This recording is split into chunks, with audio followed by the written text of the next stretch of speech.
O que é a desobsessão? É uma forma de você desconectar fluidicamente os espíritos que estão ligados. Quando há um obsessor ou um processo de possessão, que é ainda o estágio mais avançado, criou-se uma ligação física entre o encarnado e o desencarnado. Começa com uma ligação mental, vai para uma ligação emocional, depois vai uma ligação de fluidos realmente, onde um não consegue se desvincular do outro. E nos processos de desobsessão que a Igreja Católica, por exemplo, sempre fez durante muitos séculos, ela via, por exemplo, que o espírito estava tão incorporado na pessoa que o espírito ali gritava, xingava, esperneava, mostrava toda a sua raiva, toda a sua fúria, né?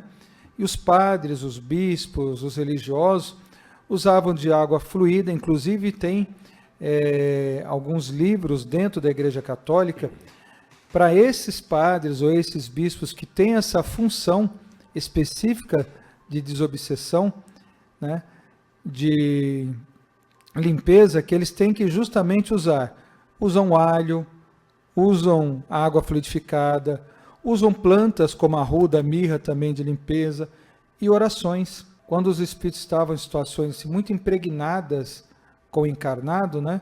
Então a mãe vinha pedir ajuda por um filho, pelo marido, pelo irmão, pelo um parente, e era orientado para que eles fizessem, os parentes, a oração do Pai Nosso em latim.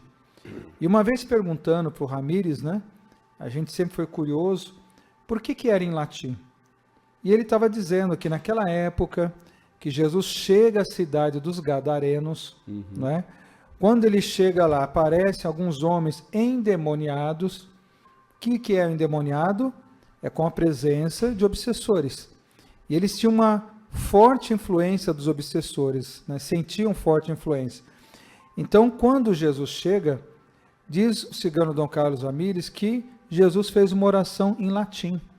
Por isso que eles saíram e foram para a manada de porcos, né? E eu fiquei pensando, puxa, o Pai Nosso em latim, por que ele fez em latim? E qual que foi a resposta dele?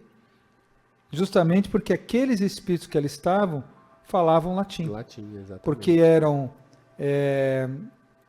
imperadores romanos, olha que interessante. Sacerdotes, né? Sacerdotes e gladiadores. Então toda aquela fúria daqueles espíritos estava impregnada, se não me engano, em 3 homens que viviam ali, na cidade dos Gadarenos, que eram presos, eram acorrentados, mas eles sempre arrebentavam as correntes. Dormiam seminus em cemitérios, né?